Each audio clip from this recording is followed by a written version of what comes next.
நான் உங்களைப் போல பாடுள்ளவன் எல்லாமே வரும். என் மனைவிக்கு 2, 3 முறை மரணக்கட்டு வந்தது. டாக்டர்ஸ் வந்து என்னை அவ்வளோதான் சொல்லிட்டாங்க.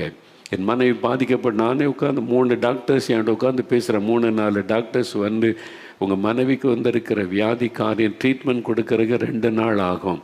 ஏன் டாக்டர்ன்னு கேட்டேன். என்ன வைரஸ் தாக்குன்னு எங்களால் கண்டுபிடிக்க முடியல. அதுக்கு நாங்கள் அதுக்கு அனுப்பியிருக்கிறோம் மேலே. அது வந்தால் தான் ட்ரீட்மெண்ட் ஆரம்பிக்க முடியும். அவங்க பேசும்போது நம்பிக்கை இல்லை அவங்களுக்கு. அப்பவும் என் உள்ளத்தில் கலக்கமும் இல்லை, பயமும் இல்லை, பதஷ்டமும் இல்லை. நாங்கள் ஜெபிக்கிறோம், நீங்கள் உங்கள் கடமை செய்யுங்க. அவங்க டாக்டர்ஸ் ஆச்சரியப்பட்டு சுகம் கொடுத்துட்டார். அவங்களே ஆச்சரியப்பட்டு போனாங்க. ஆனால் அது என்னை பாதிக்கலை, என் உள்ளத்தை பாதிக்கலை. அதான் தேவ சமாதானம். என்ன நடந்தாலும் உள்ளத்தை பாதிக்காமல் எப்பவுமே நிம்மதியாக இருக்குங்க பார்த்தீங்களா? அதுதான் இயேசு தருகிற நிரந்தர சமாதானம். அதை தருகிறேன்னு சொல்கிறார். அதுக்கு தான் இயேசு இந்த உலகத்தில் வந்தார்.